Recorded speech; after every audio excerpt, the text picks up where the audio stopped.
इस वक्त दूसरी तरफ त्यागी परिवार में अलग ही माहौल था। त्यागी परिवार का लीडर अपने सिंहासन पर बैठा हुआ था तभी और उसके सामने उसके सभी बुजुर्ग खड़े हुए थे। तभी उनसे एक बुजुर्ग खड़ा हुआ, उसके बाद वह बोला, लीडर मुझे बात लगा है कि उस लड़के के ताल्लुकात शर्मा परिवार के साथ है। जैसे ही लीडर ने उसकी बात सुनी वह बहुत हैरान हुई। उसने हैरानी में ही उस बुजुर्ग से पूछा, क्या सच में उस लड़के के ताल्लुकात शर्मा परिवार के साथ है? उसकी बात पर उस बुजुर्ग ने में सर हिला दिया।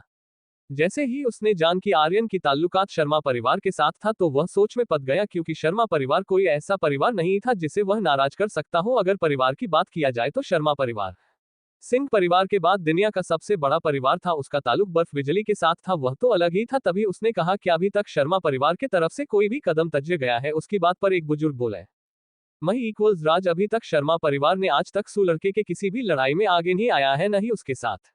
जब तेजी परिवार के लीडर ने ये सुना तो उसे थोड़ा राहत मिली। उसके बाद वह बोला, कोई बात नहीं, हमले की तैयारी करो है, हम अपने राजकुमार और अपने आदमियों के हत्यारे को ऐसे नहीं छोड़ सकते, भले ही उसके ऊपर शर्मा परिवार का हाथ हो। उसकी बात पर उस बुजुर्ग ने में सर हिला दिया, फिर बोला, लीडर सिंघानिया परिवार के योद्धा तैयार है और बस हमारा ही इंतजार कर रहे हैं। जब उस लीडर ने सुना तो बोला, अपने भी कुछ बड़े बुजुर्ग हुए सैनिकों ले लो, वह लड़का इतना नॉर्मल नहीं है जितना हमने उसके बारे में सोचा है। इस वक्त कोई भी गड़बड़ नहीं होना चाहिए। उसके बाद पर सभी लोग हैरान थे। तभी वह बोला, इतना हैरान होने की जरूरत नहीं है, कोई नॉर्मल लड़का हमारे इतने ताकतवर योद्धाओं को नहीं मर सकता, जरूर कोई है जो उसकी मदद कर रहा है। उसकी बात पर सभी राजी थे। तभी एक बुजुर्ग बोला, लीडर आप जैसे कहे वैसा ही होगा। उसके बाद वह वहां से चला गया। उसके जाने के बाद सभी लोग उस हॉल से चले। इस वक्त त्यागी परिवार का लीडर अकेले ही खड़ा, उसके आंखों में एक गुस्सा था। उसने कहा, बच्चे, बहुत जल्द मैं तुम्हें अपने हाथों से ही मरूंगा, मगर उसके पहले मैं तुम्हारे करीबियों को खत्म कर दूं कि तुम्हें पता लगे कि आखिर अपनों को खोने का क्या दर्द होता है। उसके बाद वह भी वहां से चल गया। वही सिंघनिया परिवार के अंदर भी अलग माहौल था, सभी योद्धा हमला के लिए तैयार थे। तभी वहां पर त्यागी परिवार का एक बुजुर्ग आ गया। उसने कहा, हमारे परिवार से भी पूरी तैयारी हो चुकी है, हम लोग हमले के लिए जा सकते हैं। जैसे सिंघनिया परिवार के महान बुजुर्ग ने ये सुना तो इसके चेहरे पर एक शातिर मुस्कान आ गई। उसके बाद उसने कहा कि ये सभी योद्धा हमारे खास ओशो में से एक है, इसलिए अब से इनकी जिम्मेदारी अब तुम्हारे ऊपर है। उसके बाद वह अपने ओशो से बोला कि अब से उन्हें त्यागी परिवार के बुजुर्ग की ही बात करनी है। उसकी बात पर सभी ने में सर हिला दिया। वह इन सभी साजिशों से अनजान आर्यन अभी अपने गहरी ध्यान में था कि अचानक उसके कानों में एक ब्लास्ट की आवाज सुनाई दी। जैसे ही आर्यन ने उस बेस्ट को सुना तो उसने अपनी आंखों को अचानक से खोल दिया। जैसे ही उसने अपनी आंखें खोली उसने देखा ईरा के चारों तरफ की बर्फ अपने आप ही खत्म हो गया, मगर अचानक आसमान में बहुत ज्यादा काली हो गई। आसमान में बहुत ही खतरनाक बिजलियां चमकने लगी। ये बिजलियां लीना के से भी ज्यादा थी। जैसे ही आर्यन ने ये देखा उसने जारा से पूछा कि आखिर ईरा के साथ ऐसा क्यों? उसकी बात पर जायरा बोली, होस्ट लीना ने जब अपना लेवल बांधा था तो वह नॉर्मल था, पर ईरा ने प्रकृति के नियम को तोड़ा है, क्योंकि कोई भी देवता ये नहीं चाहेगा कि कोई इंसान देवता बनाने की राह पर चले। जैसे ही आर्यन ने ये सुना तो वह बोला, आखिर क्यों? उसकी बात पर जारा बोली, होस्ट वक्त आने पर मैं खुद आपको इसे बारे में बता दूंगी, अभी वह वक्त नहीं आया है। अभी आप अपने पत्नी को बचाने की कोशिश करें, क्योंकि वह इस बिजली के वॉर को नहीं संभाल नहीं सकती। उसकी बात पर आर्यन हैरान हुआ। उसी वक्त गायत्री जी, नीलम, रूपाली, लीना और तुषार जी सभी वहां पर आ गए थे। ये इक्वल्स उन्होंने जब इतनी खतरनाक बिजली को देखा तो वे लोग बहुत हैरान हुए। उन्हें ईरा की फिक्र होने लगी। वही उसी वक्त ईरा के ऊपर की सभी बर्फ चकनाचूर हो गया। उसके बाद उसका शरीर अपने आप जमीन से कुछ फीट ऊपर चला गया। जैसे ही वह ऊपर गई उसके शरीर से बहुत ही खतरनाक शक्ति बाहर आने लगी, जिससे आसमान की बिजली और भी खतरनाक हो गई। जैसे ही आर्यन ने ऐसे देखा वह जल्दी से अपने जगह से उठा और ईरा के पास चला गया। जैसे ही गायत्री जी ने उसको देखा वह बहुत हैरान हुई। वह आग बढ़ने ही वाली थी कि अचानक लीना ने उनके हाथ को पकड़ लिया। उसके चेहरे पर कोई भी टेंशन नहीं था, वह बिल्कुल नॉर्मल थी, जैसे कि उसे आर्यन या ईरा को कोई फिक्र ही नहीं हो। जब गायत्री जी ने लीना को इतना शांत देखा तो वह बहुत हैरान हुई। उन्होंने कहा, देख नहीं रही कि वह कितने बड़े खतरे में है दोनों, और तुमने मुझे रोक दिया। उसकी बात पर लीना के चेहरे पर एक गहरी मुस्कान आ गई। उसके बाद उसने, मैंने तुमसे कुछ दिन पहले कहा था कि तुम्हें बहुत बड़ा शौक मिलने वाला है। उसकी बात पर गायत्री जी बोली, उस बात से इन दोनों की क्या ताल्लुक है? उसकी बात पर लीना ने कहा, तुम कुछ ज्यादा ही टेंशन ले रही हो, बस देखती जाओ, तुम्हें खुद पे खुद मालूम पड़ जाएगा कि आखिर मैं ऐसा क्यों बोल रही हूँ। उसकी बात पर गायत्री जी को कुछ समझ में नहीं आए देगा उसके उन्होंने नमे। उसके बाद उन्होंने आर्यन से कहा, अपना ध्यान रखना, मुझे अब जान होगा, पहले ही बहुत वक्त गया है। आर्यन को अच्छा नहीं लग रहा था कि उसने बहुत जी बातें गायत्री जी से छुपाया था, पर वह भी कुछ नियमों से बंधा हुआ था जिसके वजह से वह कुछ भी नहीं कर सकता था। तभी उसने कहा, माँ पर आप इतनी जल्दी क्यों जा रही हो? उसकी बात पर गायत्री जी ने कहा, बेटा आप जानते हो क्या? उसकी बात पर गायत्री जी बोली, बेटा आप अच्छे से जानते हो कि मेरे ऊपर पूरे समुद्र का जिम्मेदारी है, जिससे मैं भाग नहीं सकती, पर मैं ये चाहूंगी कि आप जितने जल्दी हो सके बर्फ वैली आ जाए, क्योंकि वह अभी भी अपने राजकुमार का वेट कर रहा है। उनकी बात पर आर्यन बोला माँ माफ करना, लेकिन मैं बर्फ वैली का जिम्मेदारी नहीं उठा सकता। मैं चाहता हूँ कि बर्फ वैली की अगली उत्तराधिकारी मैं नहीं बल्कि मारिया हो। उसकी बात पर गायत्री जी हैरानी से उसे देखने लगी। तभी उन्होंने कहा, बेटा ये कैसे हो सकता है? आप अच्छे से जानते हो कि आप बर्फ वैली का राजकुमार हो। उसकी बात पर आर्यन बोला, माँ ये भी सच है कि मैं सिंह परिवार का उत्तराधिकारी हूँ। बहुत जल्द मैं सिंह परिवार अपने हाथों में करने वाला हूँ। उसकी बात न पर गायत्री जी बहुत हैरान हुई। उन्होंने कहा, पागल हो गए हो? जिस परिवार से मैं इतना दिन दूर रही ताकि आपकी जान को खतरा हो, पर अब आप उसी परिवार में जाना चाहते हो?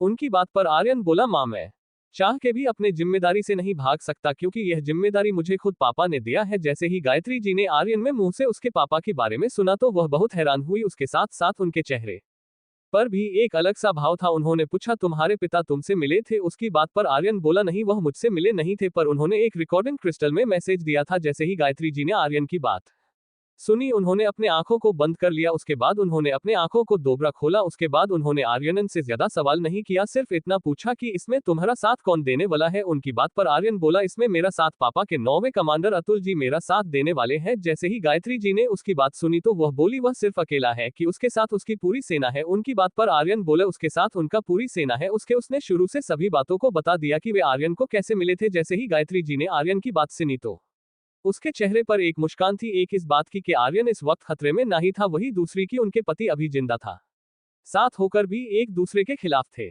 उनके मिथुल साम्राज्य पहुंचने तक रात का समय हो चुका था, जिसके वजह से उन्होंने एक जगह रुकने की सोची जो मिथुल साम्राज्य की सीमा कुछ ही दूरी पर था। वही इस वक्त दूसरी तरफ सीक्रेट फौज के सैनिकों को आभास हो गया कि दुश्मन किस तरफ है, इसीलिए उन्होंने सभी को ये संदेश भेजवा दिया कि वे लोग कहां पर रुके हैं। जैसे ही उन लोगों को मालूम हुआ दुश्मन की फौज आ चुकी है, तो सीक्रेट आर्मी के फौज और सिंह परिवार के बाकी सैनिक भी वहीं पर लगे। त्यागी परिवार को लगा रहा था कि वे लोग मिथुल साम्राज्य पर अचानक से हमला करेंगे, जिससे मिथुल साम्राज्य संभल नहीं पाएगा और उसकी जीत पक्की थी। मगर उन्हें क्या पता था कि उनके स्वागत की तैयारी पहले ही मिथुल साम्राज्य के अंदर हो चुका था, पर उनको कौन बताए। सभी लोग सुबह होने की तैयारी कर रहे थे। उसी वक्त अतुल जी के सामने डोबरा पहला कमांडर आ गया। उसने कहा, लीडर एक कहे अनुसार हमने पूरे साम्राज्य के चारों तरफ अपने सैनिकों को लगा दिया है, जिसके वजह से हमें मालूम हो गया कि आखिर वे किधर से हमला करने वाले हैं।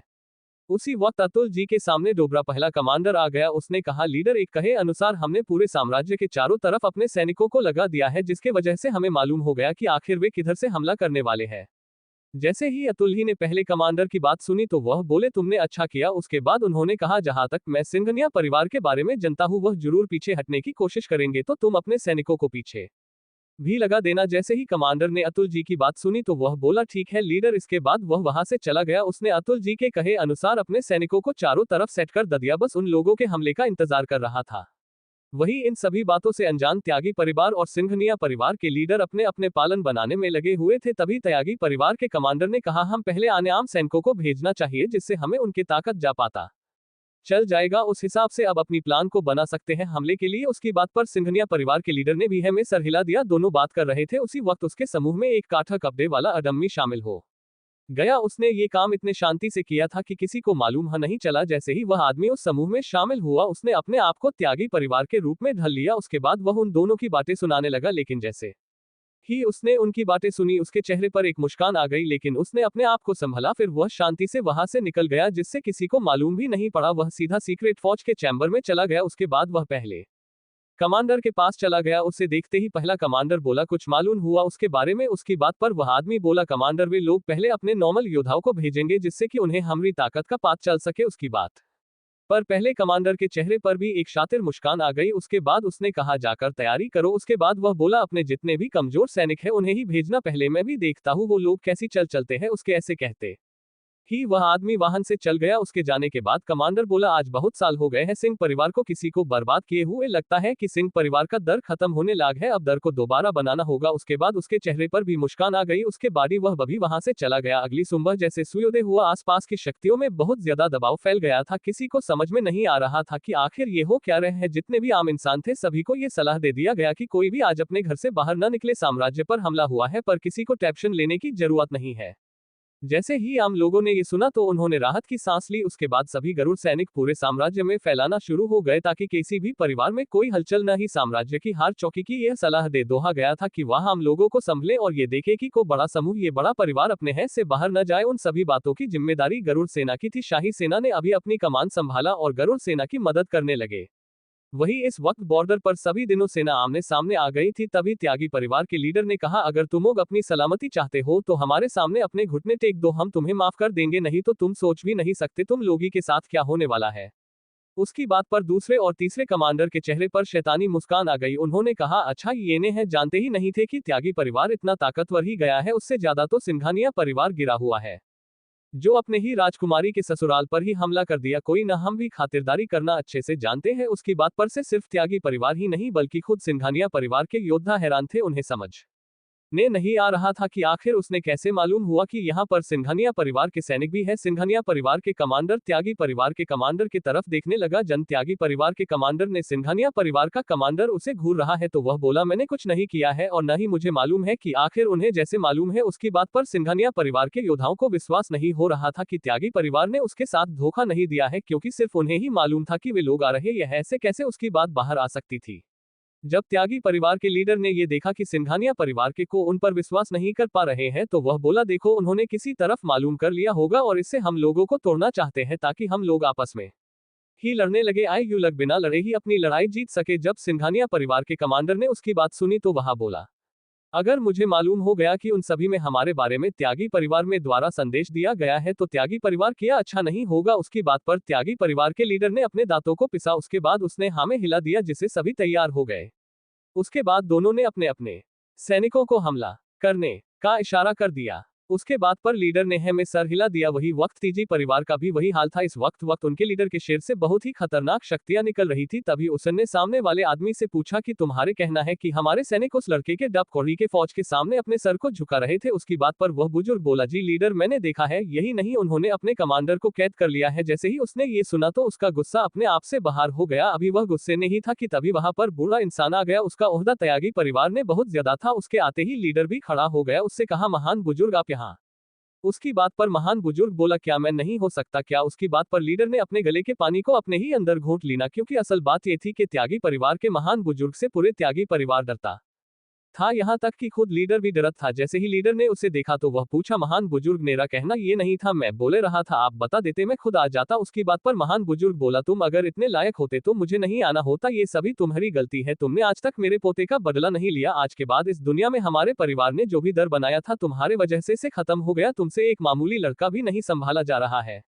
उसकी बात पर लीडर बोला, महान बुजुर्ग वह कोई आम लड़का नहीं है, उसने न जाने कितने हमारे चरम के मार्शल पूर्वज को खत्म किया है। यहाँ तक कि जब जैस्मिन उसे कैद करने गई थी तो उसके साथ 2 चरम के मार्शल पूर्वज और 8 मार्शल पूर्वज के शुरुआती लेवल या दूसरे तीसरे लेवल के थे, फिर भी उस लड़के ने उन्हें खत्म कर दिया। उसकी बात पर त्यागी परिवार के लीडर ने कहा, जाओ और काल समुदाय के लीडर से बोल दो मैंने उसे याद किया है, अगर वह ना आए तो उससे बोल देना कि उन्हें अपने वादा पूरा करने का वक्त आ गया। उसके बाद उसने कहा, जहां एक तुम लोगी से मैंने सुन है उस लड़के के बारे में, वह जब भी आएगा वह जरूर हम पर हमला करने वाला है। काल समुदाय को बोल दो कि वे अपनी पूरी ताकत के साथ हमारे परिवार के पास आ जाए।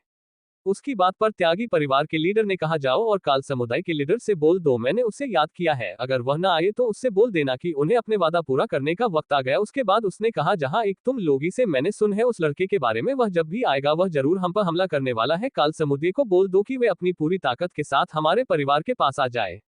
उसकी बात पर बुजुर्ग ने है में सर हिला दिया। उसके बाद वह से चला गया। उसके जाने के बाद महान बुजुर्ग ने लीडर से कहा, तुम ही काम करो, उसकी किसी भी गतिविधि पर ध्यान रखो। वह लड़का जैसे ही अपने साम्राज्य वापस आता है वैसे ही अगर उसने हमला नहीं किया तो हम खुद हमला करेंगे। जब सभी ने उसकी बात सुनी तो मन गए। उसके बाद वे चले गए। वही इस वक्त बर्फ वैली के एक पहाड़ पर एक लड़की ध्यान में बैठी हुई थी। उसके आसपास बर्फ ही बर्फ था, जिसके वजह से उसकी शक्तियां भी बहुत ही भयानक लग रही थी। वह लड़की भी बहुत ज्यादा खूबसूरत थी। तभी वहां पर एक बुजुर्ग आए जी ज्यादातर उसके साथ ही रहती थी। तभी उसने बुजुर्ग ने कहा, छोटी रान हमें मौम हुआ है कि राजकुमार पर हाला हुआ था। जैसे ही उस लड़के के कानों में ये बात पड़ी वही ज्वालामुखी की तरह फूट पड़ी। उसके शेर से बहुत ही भयानक शक्तियां अचानक से निकलने लगे। तभी उस लड़की ने अपनी आंखें खोली और लाल आंखों से उस बुजुर्ग की तरफ देखा उसकी, जिससे वह बुजुर्ग भी डर गई। उसने आज तक उस लड़की को इतने गुस्से में नहीं देखा था। जैसे ही उस बुजुर्ग ने ये देखा वह कंपने लगी। उसी वक्त उसके कानों में उस लड़की की कड़क आवाज आई, सारी बातें बताओ। जैसे ही बुजुर्ग ने उसकी बात सुनी वह उसने सभी बातें छोटी रानी को बता दिया। जैसे उस लड़की ने सुना कि आर्यन के ऊपर सिंघनिया परिवार और त्यागी परिवार ने हमला करने की कोशिश किया है, उसके गुस्सा और भी फूट गया। इसने कहा, अब वे दोनों परिवार नहीं बचने वाले। वह लड़की अपने जगह से गायब हो गई। जैसे ही वह गायब हुई उस बुजुर्ग ने थोड़ी राहत की सांस लिया। उसके बाद वह बोली, लगता है कुछ बड़ा होने वाला है। उस बाद वह भी वहां से चली गई।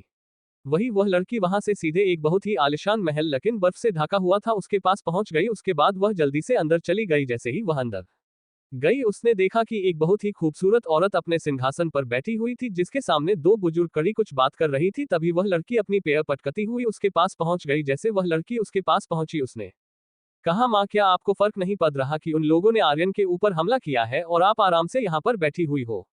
जब सामने वाली औरत में उस लड़की की बात सुनी जो कोई और नहीं बर्फ वैली की महारानी गायत्री जी थी, उसके चेहरे पर एक गहरी मुस्कान आ गई। उसके बाद उन्होंने कहा, आपको क्या लगता है मुझे नहीं मालूम कि मेरे बेटे पर हम हुआ है। तुम्हें क्या लगता है कि आर्यन कौन है? उसकी बात पर उस लड़की जो कोई और नहीं मारिया थी वह हैरानी से उन्हें देखने लगी। तभी गायत्री जी बोली, बच्ची जितना तुम्हें उसकी फिक्र है उससे कई ज्यादा मुझे फिक्र है। मैं ये नहीं कहना चाहती कि तुम्हारा प्यार काम है, पर जब तक उसके जान पर नहीं बनती तब तक हम उसके किसी भी मामले में नहीं पड़ सकते। यही नहीं, आर्यन को तुम अभी मिली नहीं इसीलिए ऐसे बोल रही हो। वह अभी इतना ताकतवर है कि बुर्ज वैली को अपने सेना की डैम पर चुनौती दे सकता है। ये तो छोटे मोटे परिवार है, हमें इतना टेंशन नहीं है। जैसे ही अमरिया ने उनकी बात सुनी थी वह बोली, माँ क्या आप सह में उससे मिली थी? ये पूछते वक्त उसके चेहरे का गुस्सा एकदम से गायब हो गया था। जैसे ही गायत्री जी ने उसके चेहरे के भाव को देखा उसके चेहरे पर एक शैतानी मुस्कान आ गई थी। उन्होंने अपने सामने की बुजुर्गों को जाने के लिए बोली जिससे दोनों बुजुर्ग वह से चली गई। उसके जाने के बाद गायत्री जी के चेहरे पर की मुस्कान और भी गहरी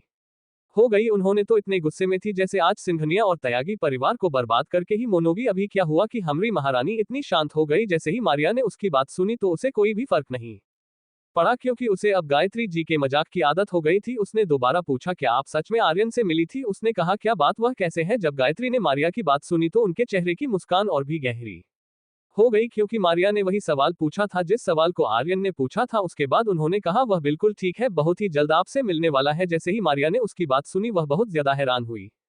उसके साथ साथ उसे बहुत ज्यादा खुशी हुई। उसने पूछा, और ये कब होने वाला है? जिसके बाद पर गायत्री जी ने कहा, बच्ची वह बहुत जल्द आने वाला है। उसके बाद उन्होंने अपने पास से कुछ शीशियां निकली और मारिया को दे दिए। मारिया को उसके बारे में नहीं मालूम था जिसके वजह से उसने पूछा, माँ ये क्या है? उसकी बात पर गायत्री जी बोली, बच्ची ये अमृत का पानी है, इसके इस बूंद से भी किसी निर्मल मार्शल आर्टिस्ट चरम का मार्शल राजा बनाया जा सकता है। जैसे ही मारिया ने सुना तो वह बहुत हैरान हुई। उसने उसी हैरानी में पूछा कि माँ ये इतना कीमती है तो आप मुझ क्यों दे रही है? उसकी बात पर गायत्री जी के चेहरे पर एक मुस्कान आ गई लेकिन इस बार मारिया उनके मुस्कान को समझ नहीं पाए। उसने दोबारा पूछा, आपने नहीं बताया? मैं समझ नहीं पा रही हूँ आपके मुस्कान को। उसकी बे पर गायत्री जी बोली, ये मैंने तुम्हें नहीं दिया है। उनकी बात पर मारिया और भी कंफ्यूज हो गई। उसने पूछा, अगर आपने नहीं दिया तो फिर किसने दिया है?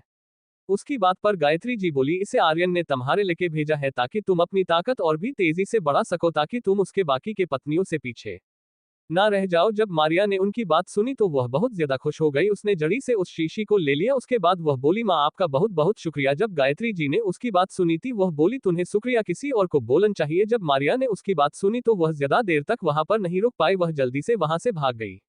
गायत्री जी को उसकी हरकत पर हंसी आ गई। उसके बाद उन्होंने अपने आप से कहा, ये बच्ची कभी भी नहीं सुधरेगी। उसके बाद वह भी होने जगह से गायब हो गई। वही इन सभी बातों से अनजान आर्यन अभी स्पेस वर्ल्ड में ही, उसी तो ये भी नहीं मालूम था कि उसने न रहकर भी पूरी दुनिया में हलचल मचा रखा था। इस वक्त कई महीनों से आर्यन बस ईरा के इंतजार में था। उसने कई दिनों से बाहर नहीं आई थी। आर्यन ने रूपली के पालन को तब तक टालने की फैसला किया था जब तक कि ईरा पूरी तरह से अपने होश में न आ जाए। आर्यन भी इस वक्त अपने ध्यान में ही था कि अचानक वह और बहुत ज्यादा दबाव फैल गया, जैसे कि वहां पर बहुत ही शक्तिशाली इंसान आया हो। आर्यन ने चारों तरफ देखा मगर उसे कुछ नहीं दिखा, यहाँ तक कि तीनी लड़कियों के साथ तुषार जी भी वहां पर आ गए। तभी तुषार जी ने आर्यन से पूछा, बच्चे क्या हुआ है? उनकी बात पर आर्यन ने कहा, मास्टर मैं खुद नहीं जानता, ये शक्ति बहुत ही डिफरेंट लग रही है, पर ये कैसे हो सकता है कि कोई बिना मेरे मर्जी के बिना मेरे स्पे वर्ल्ड में आ सकता है? तभी तुषार जी को कुछ महसूस हुआ। वे जल्दी से ईरा के कमल के पास चले गए। उन्होंने कुछ देखा, जल्दी से वहां से थोड़ा दूर चले गए। थोड़ी दूर गए उन्होंने सभी से कहा कि सभी ईरा से पीछे हट जाओ। उनके काने पर सभी वहां से थोड़ी दूर तभी उन्होंने देखा कि ईरा का कमल में एक एक करके दरार पड़ने लगा। जैसे ही उन्होंने ये देखा वे बहुत हैरान हुए। उन्हें अब समझ में आया वह जनी अनजानी शक्तियां कहां से आ रही थी। सभी इस बात से अनजान थे क्योंकि आज ईरा की शक्तियां उसके बाकी के पिछली शक्तियों से अलग था। तभी उसी वक्त वह कमल पूरी से चित गया जिससे आसपास की ठंड बहुत ज्यादा बढ़ गई। इसके बाद जैसे ही ईरा बाहर आए आर्यन को अपने अंदर बहुत ही अलग सा एहसास हुआ, जैसे कि वह और भी ताकतवर हो गया हो। उसे हैरानी से कभी ईरा को देख रहा था तो कभी अपने शक्तियों की भी जांच कर रहा था क्योंकि वह बहुत ही आसानी से अपने में बड़ी शक्तियों को देख सकता था। वह इस वक्त आसपास के कई मील की दूरी तक ठंड बहुत ज्यादा बढ़ा गई जिससे आज बर्फ जमने लगा। जब सभी ने ये देखा तो वे लोग बहुत हैरान हुई। वही इस वक्त ईरा की आकृति धुंधली थी जिसके से कोई भी ईरा को नहीं देख पा रहा था। इस वक्त ईरा की आंखें बंद थी, वह खुद पे खुद जमीन से कुछ ऊपर चली गई, जिसके बाद अचानक उसके पीछे एक बर्फ की आकृति बनाने लगी। जैसे ही सभी ने ये देखा सभी बहुत हैरान हुए। जिसके सर पर एक तेज था वैसे ही ताज ईरा के सर पर भी था।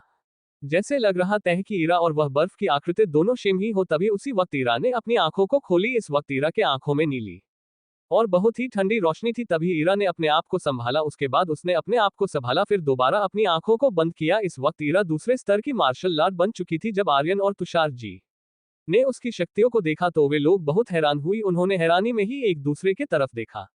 तुषार जी को लगता था कि सिर्फ आर्यन ही राक्षस है, पर ईरा ने उसे भी पीछे छोड़ दिया था। अभी वे लोग ईरा को देख ही रहे थे कि ईरा नॉर्मल हो गई, जिससे उसके पीछे की आकृति गायब हो गई। जैसे ही यह हुआ ईरा आर्यन के पास आ गई। उसने बिना कुछ बोले आर्यन के सीने से लग गई। उसे अच्छे से याद था कि आर्यन ने उसकी शक्तियों को बढ़ाने के लिए अपनी जान डाल दिया था। तभी ईरा ने उसके चारों तरफ देखते हुए पूछा, क्या तुम थूक हो? उसके बाटी पर आर्यन हैरान था। तभी उसे कानों में ज़ारा की आवाज आई, होस्ट उन्हें मैंने उनको हिम्मत देने के लिए कह दिया था कि अगर उन्होंने अपने आप को साबित नहीं किया तो वह उन्हें साथ साथ आपको भी खो देगी। जब आर्यन ने ज़ारा की बात सुना बहुत हैरान हुआ। वह उसी हैरानी से ज़ारा से पूछा, तुमने इसीलिए तुमने मरने की बात दी, पर मुझे कहाँ पे कुछ हुआ था? उसके बाद पर ज़ारा बोली, होस्ट वो अपनी हिम्मत हार चुकी थी। अगर मैंने ये बात नहीं बोली होती तो उनकी जान खतरे में पड़ सकता था, इसीलिए मुझे उन्हें ही बचने के लिए उनके प्यार को जगाना पड़ा, क्योंकि एक प्यार की ताकत ही है जो किसी मरते हुए को भी जिंदा कर सकता है। जब आर्यन ने उसकी बात सुना तो उसने राहत की सांस ली। उसके बाद उसने ईरा से कहा देखो मैं बिल्कुल ठीक हूँ। उसकी बात पर ईरा वापस उसके सीने से लग गई। वही आर्यन बेचारे को लग रहा था कि वही सबसे कमजोर है, क्योंकि उसके दोनों पत्नियां उससे ज्यादा ताकतवर हो गई थी और वह उनसे कमजोर। उसे अपने आप पर ही शर्मा रही थी। उसने कहा कि वे लोग महल में चले। उसके कहने पर सभी लोग वहां से चली गए।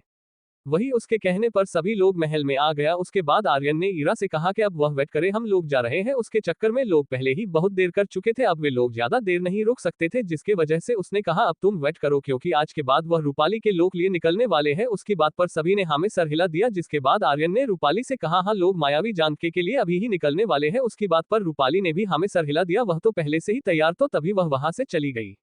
उसने साथ तुषार जी भी चले गए।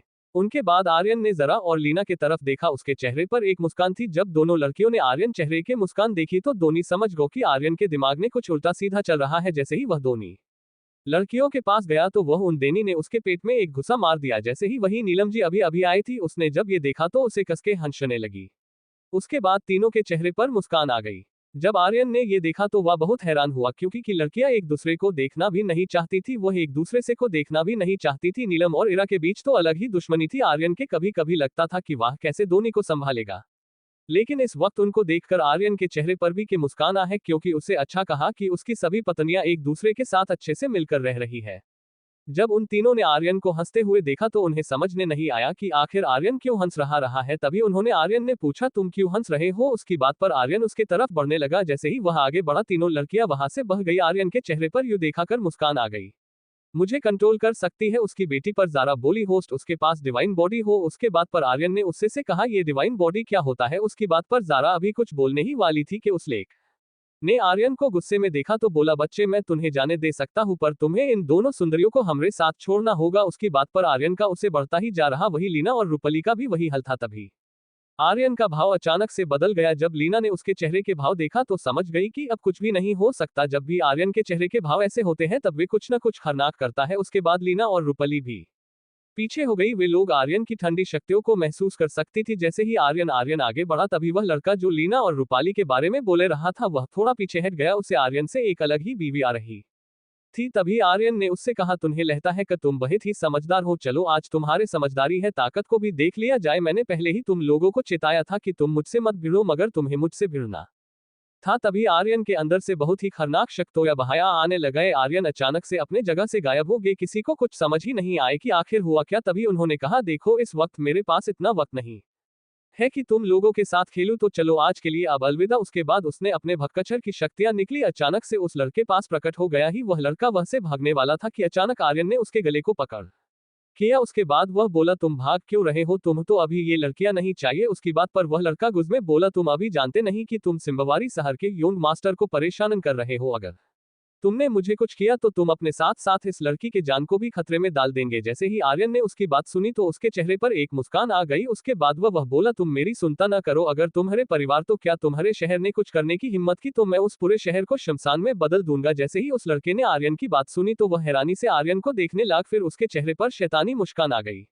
उसकी बात पर वह लड़का गुस्से में बोला, तुम अभी जानते नहीं कि तुम सिम्बवारी शहर के योंग मास्टर को परेशान कर रहे हो, अगर तुमने मुझे कुछ किया तो तुम अपने साथ साथ इस लड़की के जान को भी खतरे में डाल देंगे। जैसे ही आर्यन ने उसकी बात सुनी तो उसके चेहरे पर एक मुस्कान आ गई। उसके बाद वह बोला, तुम मेरी सुनता न करो, अगर तुम्हारे परिवार तो क्या तुम्हारे शहर ने कुछ करने की हिम्मत की तो मैं उस पूरे शहर को शमशान में बदल दूंगा। जैसे ही उस लड़के ने आर्यन की बात सुनी तो वह हैरानी से आर्यन को देखने लगा, फिर उसके चेहरे पर शैतानी मुस्कान आ गई।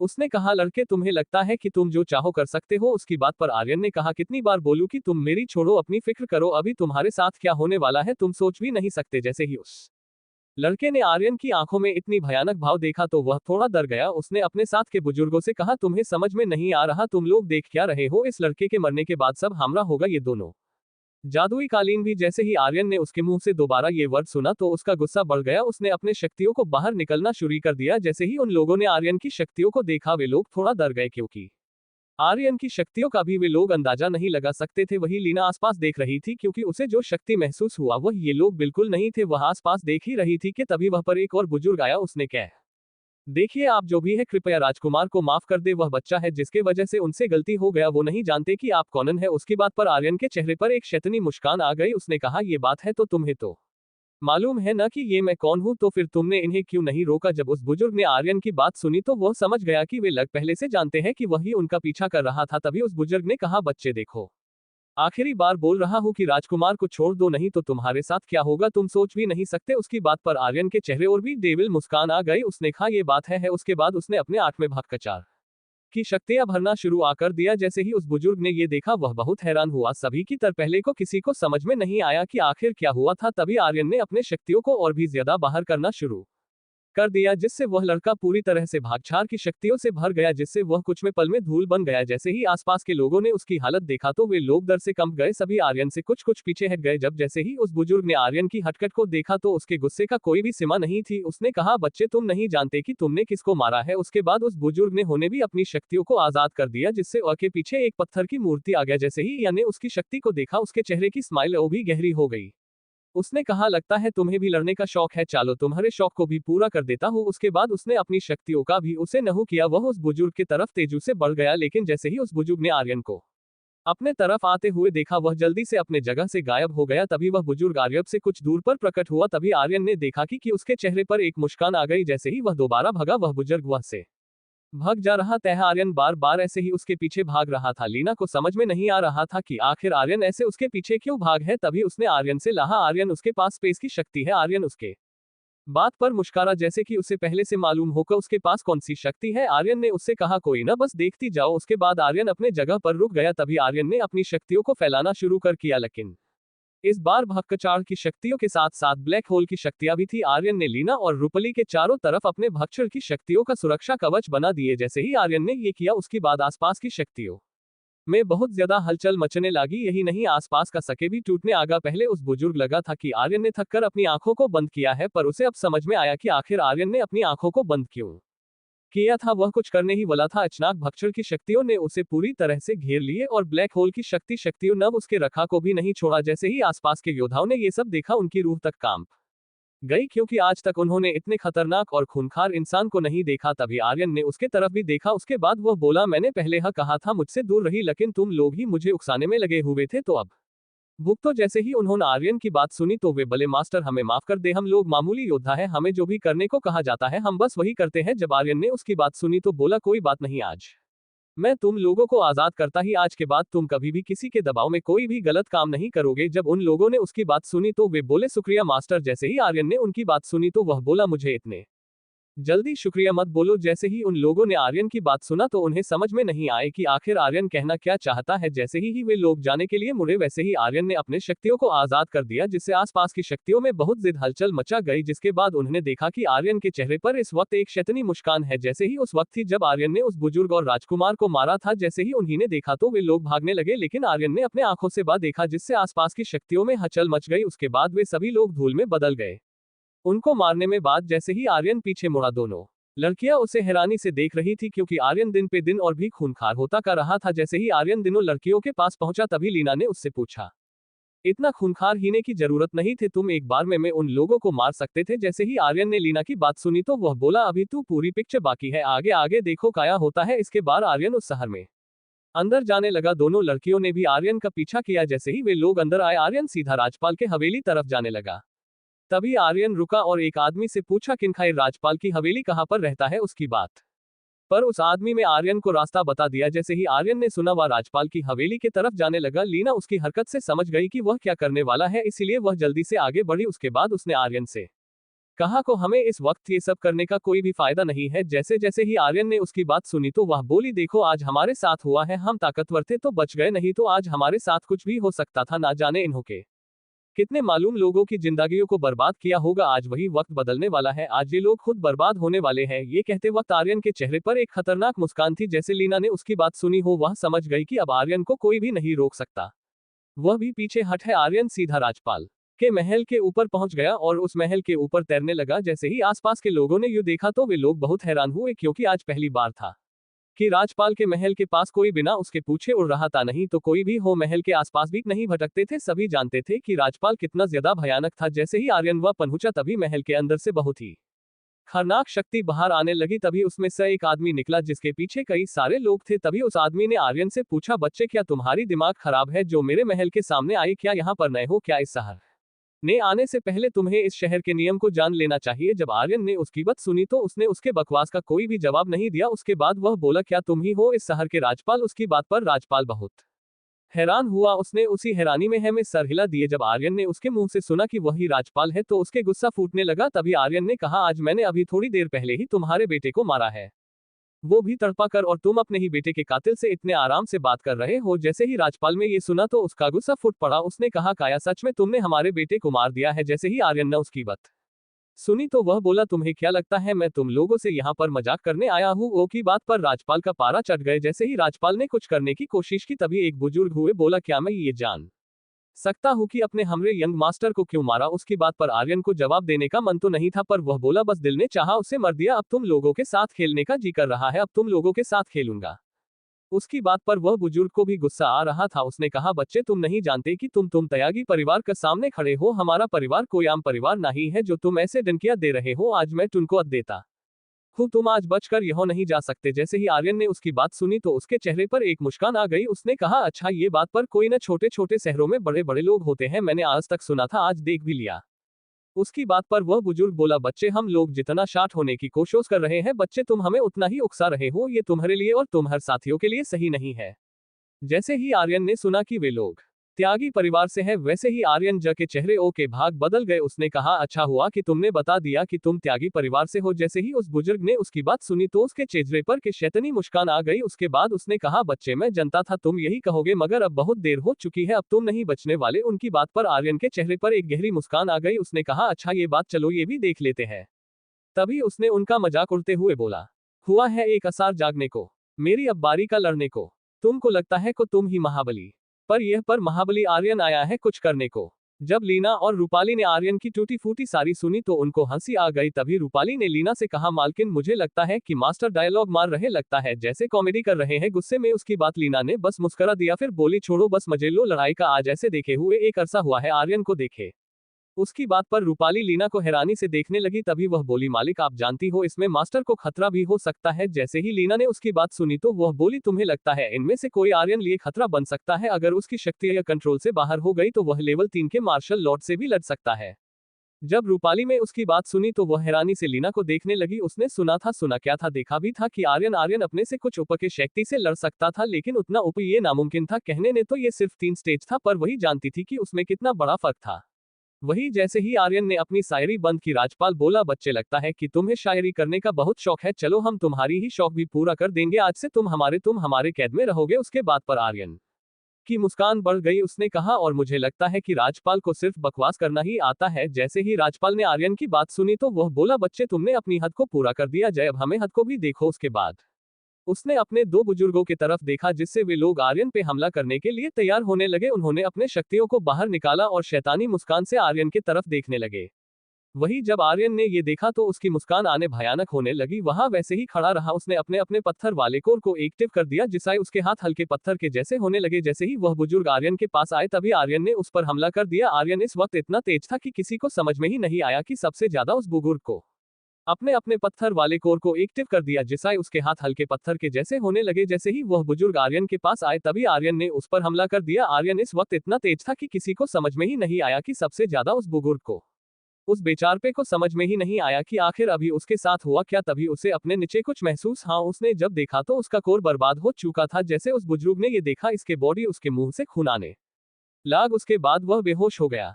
जैसे ही राजपाल ने ये देखा तो उसका गुस्सा उसके हद से बाहर हो गया। उसने कहा बच्चे अब जो तुम्हारे साथ होने वाला है तुम सोच भी नहीं सकते। उसके बाद उसने सभी बुजुर्गों के तरफ देखा जिससे सभी समझ गए कि वह क्या कहना चाहता है। तभी वे लोग उठे और आर्यन पर हमला। आर्यन को इससे कोई भी फर्क नहीं पड़ा, उसने अपने शक्तियों को इकट्ठा, उसने अपने भक्षण की शक्ति को बाहर करने शुरू कर दिया। जैसे ही एक और बुजुर्ग उसके पास आया आर्यन ने उसका गाला पकड़ लिया जिससे वह भी धूल में बदल गया। जैसे ही अबकी के बुजुर्गों ने ये देखा तो वे लोग जड़ी से पीछे हटने लगे क्योंकि आर्यन उनको बहुत ही भयानक लगा रहा था। तभी आर्यन के कानों में लीना की आवाज आए, इनके साथ खेलना करो, हमें चलना भी है। उसकी बात पर आर्यन ने हाँ में सर हिलाया। उसके बाद उसने अपने शक्तियों को आजाद कर जिससे आसपास की शक्तियों में हलचल मच गई। जैसे हर राजपाल को आर्यन की शक्तियां महसूस हुआ तो वह टेंशन में आ गया। उसने जल्दी से अपनी उंगली कटी और होने महल की तरफ देखते हुए बोला आप कब तक देखते रहेंगे, ये लड़का हमारे परिवार को खत्म आप आएंगे। उसके ऐसे कहते ही वह पढ़ने लगा। तभी वहां पर एक काला कपड़ा पहना हुआ आदमी आ गया। जैसे ही तुषार जी को महसूस हुआ कि उस बुजुर्ग की, उन्होंने जड़ी से आर्यन से कह बच्चे ये योद्धा कोई आम योद्धा नहीं है, वही रहस्यमयी समुद्र से है जो हमारे दुनिया को बर्बाद करना चाहती है। जैसे ही आर्यन ने उनकी बात सुनी तो वह बहुत ज्यादा हैरान हो आए। उसने सामने के तरफ देखा जो बहुत ही कहरनाक नजरों से देखा रहा था। जैसे ही वह रहस्यमयी आदमी आया तो उसने कहा बच्चे आजकल तुम्हारे चर्चे बहुत ज्यादा है, ये जानकर हैरानी होगी कि तुम्हें हमारे समुदाय ने रेड लिस्ट में डाला है। ये तुम्हारे लिए गर्व की बात होना चाहिए क्योंकि इस कैटेगरी में सिर्फ देवता ही या कोई मर्श देव आता है। जब आर्यन और बाकियों ने उसकी बात सुनी तो सभी बहुत हैरान हुआ। जब तुषार जी ने उसकी बात सुनी तो वह थोड़े टेंशन में आ गए। उन्होंने कहा बच्चे तुम्हें जल्द से जल्द अपनी और अपने आसपास के लोगों ताकत को बढ़ाना होगा। उसकी बात पर आर्यन ने जामे सर हिला दिया, फिर बोला पर मास्टर ये रेड लिस्ट होता क्या है। उसकी बात पर तुषार जी बोले बच्चे इसकी समुद्र में उनके सुधनों की कुछ रैंक होती है जिससे ये लोग अपने दुश्मनों की पहचान करते हैं, इससे इनके योशा अपना टास्क लेते हैं। छोड़ो अभी इसके बारे में बाद में बता दूंगा, अभी तुम चलतो अपर याद तुम इसे जिंदा मत जाने देना। उनकी बात पर आर्यन के चेहरे पर मुस्कान आ गई। सके बाद उसने पूछा मास्टर अगर हमने इसे कैद कर लिए तो। उसकी बात पर तुषार जी बोले बच्चे ये नामुमकिन है। उनकी बात पर आर्यन के चेहरे पर एक मुस्कान आ गई। उसने कहा मास्टर आप चिंता न करें। उसके बाद उसने अपने सामने देखना शुरू कर दिया। वही इस वक्त जैसे ही राजपाल ने उस आदमी की बात सुना मास्टर क्या आप इस लड़के के बारे में जानते हैं। उसकी बात पर वह आदमी बोला अरे तुम लोगों ने अभी तक इसी पहचाना नहीं, यह है शर्मा परिवार राजकुमार आर्यन शर्मा। जैसे ही उसकी बात आसपास के लोगों ने सुना सभी लोग बहुत होर हो गए। वे लोग उसी हैरानी से आर्यन को देखने लगे क्योंकि यह बात पूरी दुनिया में जांगले में आग की तरह फैल गई थी कि आर्यन ने एक साथ त्यागी परिवार और सिंघानिया परिवार को हराया था। जैसे ही बाकी के लोगों ने ये सुना तो उसने चेहरे पर एक उत्सुकता थी जैसे कि उनके सामने उनका रोल खड़ा हो। वही जैसे ही त्यागी परिवार के लोगों ने ये सुना तो उनके हाथ पैर कांपने, उन्होंने बुजुर्ग जे पीछे छाए गए। जैसे ही रूपली और लीना ने देखा तो उनको थोड़ा टेंशन हो गया क्योंकि उसकी शक्तियां उससे काम नहीं था। जैसे ही इन आगे बढ़ने वाली थी वैसे ही आर्यन ने उसे मना कर दिया। उसके बाद उसने सामने की तरफ देखा जो वह रहस्यमय आदमी उसे शकितनी मुस्कान के साथ देख रहा था। आर्यन जैसे ही आर्यन उसकी मुस्कान देखी तो उसने अपनी शक्तियों को बाहर निकलना शुरू कर दिया जिससे उसके आसपास की जगह थोड़ी धुंधली हो गई। तभी आर्यन ने होने पीछे स्पेस वर्ल्ड का दरवाजा खोल दिया। उसके बाद उसने तुषार जी से कहा मास्टर इसे स्पेस वर्ल्ड में भेज रहे हो इसे आप। जैसे ही तुषार जी ने उसकी बात सुनी तो वे बोले बच्चे तुम दिन पे दिन बहुत ही निकमे होते जा रहे हो, मगर उससे कुछ जानकारी चाहिए। उसके बाद आर्यन ने अपने स्पेस वर्ल्ड की दरवाजे को खुल के चालू कर तभी वह सामने वाला आदमी बोला बच्चे तुम्हारी सबसे बड़ी शक्ति यही है न जो हर चीज को भस्म कर सकती है, पर आज तुम गलत इंसान के हाथ में पड़ गया हो। उसके बाद उसने अपने गले में पहले हुए लॉकेट को छुआ जिससे पास हरी रोशनी बाहर गई जिसे उसे चारों तरफ से घेर लिया। आर्यन जो उससे लड़ने की सोच भी नहीं रहा था, उसे क्या फर्क पड़ने वाला था, संभाला। उसके बाद उसने अपनी शक्तियों और भी फैला दिया जिससे उस रहस्यमयी आदमी की वह लड़ने की तैयारी कर रहे हैं। तभी वह आदमी बोला बच्चे आज तुम्हें इल्म होगा कि असली ताकत क्या होता है। उसके बाद उन हाथों को उठाया जिससे उसके हाथ में एक कंकाल वाली हड्डी आ है गई जिससे बहुत ही खतरनाक शक्तियां निकल रही थी। जैसे आर्यन को शैतानी कोर ने ये महसूस किया तो वह अपने कंट्रोल से बाहर होने लगा। तभी उसी वक्त आर्यन ने कितनी भी कोशिश की मगर वह अपने कंट्रोल नहीं कर पाया। तभी उसकी शक्तियां अपने आप बदल गई, उसका और भी बदल गया। तभी आर्यन ने जारा से पूछा कि आखिर उसे क्या हो रहा है। उस बात पर जारा ने जवाब दिया, होस्ट, जब तक आप अपने शक्तियों को कंट्रोल नहीं कर लेते आपके साथ यही होगा।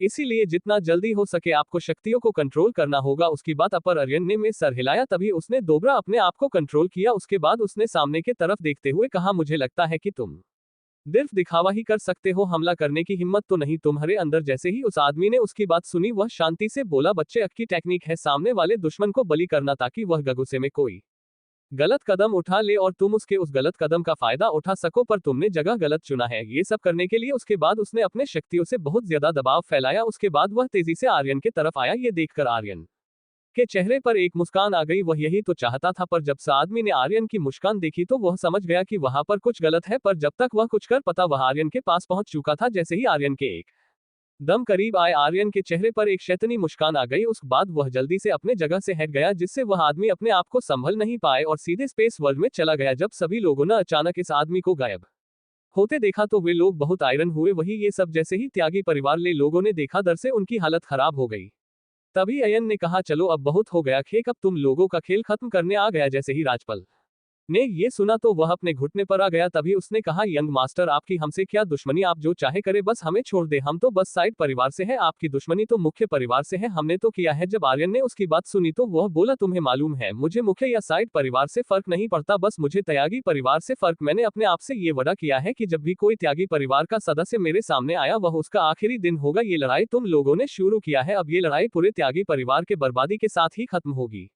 जब राजपाल ने आर्यन की बात सुनी तो कि आर्यन उसको नहीं छोड़ने वाला, इसलिए उसने अपने आप को संभाला। उसके बाद उसने अपनी शक्तियों को संभाला, फिर सामने के हुए कहा, बच्चे, अब जो होगा तुम्हारे सामने होगा। उसके बाद उसने अपने बुजुर्गों को हुक्म दिया कि ये लड़का बचना नहीं चाहिए। उसके बाद वे लोग आर्यन पर हमला करने के लिए आगे बढ़े। आर्यन को समझने नहीं आए कि आखिर इनके अंदर इतनी हिम्मत आई कैसे। उसके बाद उसने चारों तरफ देखा तो उसे समझ में आ गया। ये सब देखकर उसके चेहरे पर मुस्कान आ गई। सके बाद उसने अपने शक्तियों को तेजी से फैलाना शुरू कर दिया, जिससे शक्तियों में बहुत ज्यादा हलचल मच गई। अपनी भालचुड़ की शक्तियों को फैलाना शुरू कर दिया, जिसके बाद सही बुजुर्ग एक एक करके मरे गए। वही इस वक्त राजपाल ने अपने पास से एक स्क्रॉल निकला, जिससे वह भगने की कोशिश करने वाला था। जैसे ही उसने अपने स्क्रॉल को अभी फाड़ने वाला था तभी एक भूरू शक्ति ने उस स्क्रॉल को घेर लिया। उसके भी इक्वल साथ साथ उस भूरी शक्ति ने राजपाल के चारों तरफ एक और फैला दिया, जिसके आड़ अचानक से हाथ धूल बांके नीचे गिर गई। जैसे ही राजपाल ने ये सब देखा तो उसके मुंह से चीखें निकलने लगी। उसने हैरानी से आर्यन की तरफ देखा। उसने आज तक ऐसी शक्ति के बारे में न कभी सुना था और न ही कभी देखा था, जिसके वजह से उसे समझ में ही नहीं आ रहा था कि आखिर ये हो क्या रहा है। उसके बाद उसने अपने आर्यन से कहा, तुम इंसान नहीं हो, तुम शैतान हो। उसकी बट पर आर्यन के चेहरे पर एक मुस्कान आ गई। उसने कहा, और तुमने मुझे पहचानने में गलती कर दी। अब मेरे पास तुम्हारे साथ खेलने का वक्त नहीं है, इसीलिए अभी तुम्हारा वक्त खत्म। ने उसके पूरे शरीर को भकछड़ की शक्तियों से भर दिया, जिससे आसपास उसकी चीखें गूंजने लगी। कुछ ही पल में वह पूरी तरह से धूल में बदल गया। पूरा शहर आज हैरानी से बस आर्यन को देख रहा था। तभी आर्यन को कुछ समझ में आया कि जब यहाँ पर त्यागी परिवार है तो बाकी के परिवार के होने चाहिए। सु वक्त आर्यन ने एक दमदार आवाज में कहा, मैं शर्मा परिवार का यंग मास्टर शर्मा परिवार के हेड को ये हुक्म देता हूँ कि वह जितना जल्दी हो सके हाजिर हो। जैसे ही बाकी लोगों ने ये सुना तो वे लोग बहुत हैरान हुए, क्योंकि सभी हन्यते थे कि शर्मा परिवार का इस शहर में बहुत कम ही रोल था। आर्यन की आवाज पूरे शहर में गूंज गई। जिसने ये नाम सुना वे सब जल्दी से आर्यन को देखने के लिए उस आवाज की तरफ जाने के लगे। वही राजपाल के महल से कुछ दूर एक हवेली थी, जिसके अंदर लगी हलचल मची हुई थी। तभी एक ने दूसरे कहा, तुम्हें मालूम है राजकुमार आर्यन आए। जैसे ही बाकी के लोगों ने सुना तो वे लोग भी बहुत हैरान हुए। तभी उसी वक्त शर्मा परिवार के हॉल में उस बाद उसने कहा, लीडर गड़बड़ हो गई है। उसकी बात पर शर्मा परिवार का लीडर बोला, क्या बात है, बोलो। उसकी बात पर वह बुजुर्ग बोला, लीडर राजकुमार आर्यन हमारे शहर आए हुए है, उन्होंने आते ही त्यागी परिवार को खत्म कर दिया। ये हुक्म की सके आप उसके सामने हाजिर हो। जैसे ही उस लीडर ने ये सुना तो वह जल्दी से अपने जगह से चला गया। उसके पीछे पीछे कुछ बुजुर्ग भी थे। आर्यन राज पाल के हवेली के अंदर चला या उसके साथ लीना और अंदर चल गई। जैसे ही वे लोग अंदर गए उसके कुछ देर बाद ही शर्मा परिवार के लोग भी आ गए। जैसे ही उन्होंने आर्यन को देखा तो सभी ने आर्यना का अभिवादन किया। उसके बाद शर्मा परिवार का लीडर आर्यन के सामने गया। उसके बाद वह बोला, यंग मास्टर, मैं ही हूँ इस शहर के शर्मा परिवार का लीडर। आर्यन ने जैसे ही उसे देखा वह बोला, आप लोग कब से इस शहर में है। उसकी बात अपर शर्मा परिवार का लीडर बोला, यंग मास्टर, कई सालों से हम लोग यहाँ पर है। उसकी बात पर आर्यन को गुस्सा आ गया। उसने गुस्से में कहा, आपके सामने त्यागी परिवार आम इंसानों को परेशान कर रहा था और आपने कुछ भी नहीं किया, बस अपने काम से काम रखते रहे। उसकी बात पर पहले तो लीडर ने कुछ नहीं बोला, फिर बोला, यंग मास्टर, ये चीजें जितनी असम दिखती है उतनी आसान है नहीं। त्यागी परिवार के पास मुख्य परिवार की सहायता थी।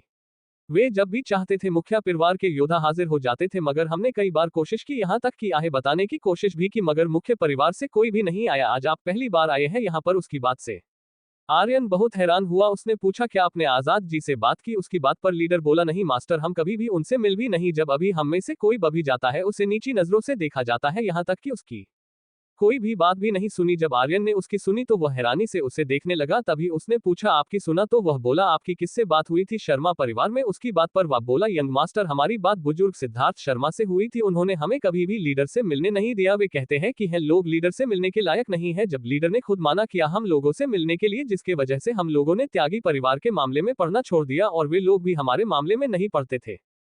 जैसे ही वे लोग उस जांगले में दाखिल हुए, आर्यन के अंदर शक्तियों में हलचल होने लगी। तभी आर्यन ने रूपाली से पूछा क्या तुम्हें याद है कि तुम्हारे लोग का द्वार किस तरफ है? उसकी बात पर रूपाली ने नमे सर हिला दिया। उसके बाद वह बोली मास्टर मुझे अच्छे से याद तो नहीं है, पर मैं ये जानती हूँ वह जहाँ पर था वाहन पर 3 पहाड़ों के बीच में था। उसके बाद पर आर्यन ने अपने माथे को पकड़ लिया, क्योंकि यह जंगल बहुत बड़ा था और इसके अंदर बहुत से पहाड़ थे। उन्हें ये समझ में नहीं आ रहा था कि आखिर इस जंगले में वे लोग आखिर उस दरवाजे को खोजेंगे कहाँ। उसके बाद आर्यन ने उन्हें जंगले के सबसे ऊंची जगह पर चलने को बोले। जैसे ही वे लोग अंदर गए तभी उन्होंने देखा कि आसपास की शक्तियों में बहुत ज्यादा हलचल महा हुआ है। आर्यन को ये बात अजीब लगा, क्योंकि जब पूरा जंगल खाली था तो आखिर ये सब हो क्यों रहा था। उसने उन दोनों से कहा कि वे लोग सतर्क रहे, आसपास जरूर कोई गड़बड़ है। उसके बाद आर्यन ने अपने भक्षण की शक्तियों को फैलाना शुरू कर दिया। जैसे जैसे उसकी शक्तियां फैलती जा रही थी वैसे ही आसपास की शश में हलचल मचती जा रही थी। तभी उनको महसूस हुआ कि कोई बहुत बड़ा चीज डगर रहा है। जैसे ही आर्यन ये देखा उसने अपने मार्शल भवा को फैसला शुरू कर दिया। जैसे ही उसने उस चुच को देखा वह बहुत ज्यादा हैरान हुआ, उसे समझ में नहीं आया कि वह क्या कहे। उसके बाद उसने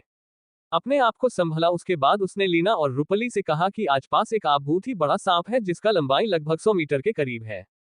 जैसे ही दोनों लड़कियों ने आर्यन की बातें सुनी तो वह बहुत है हुई, लेकिन वह भी जानती थी कि यह मायावी जंगल है, यहाँ पे कुछ भी हो सकते हैं। उसकी बार उसने अपने आप को संभाला। उसके बाद लीना आर्यन से बोल हमें केस करना चाहिए। उसकी बात पर आर्यन बोला सबसे पहले हमें इस तरह वहां से निकलना होगा कि उन्हें मालिक न चले, उसके बाद हम लोग कुछ कर सकते नहीं। मुझे नहीं लगता अभी है करके की हालत में है के साथ लड़ेंगे तो और सारे आ जाएंगे। जब दोनों लड़कियों ने आर्यन की बात सुनी तो वे लोग भी आर्यन की बात से एग्री थी। तभी उसके बाद लीना ने आर्यन से कहा ठीक है, पर हम लोग कर भी क्या सकते हैं। उसके बाद तीनों आराम से जंगल के अंदर जाने। आर्यन के लिए अपनी दोनों जिंदगी में पहली बार था कि वह जंगल में आया था।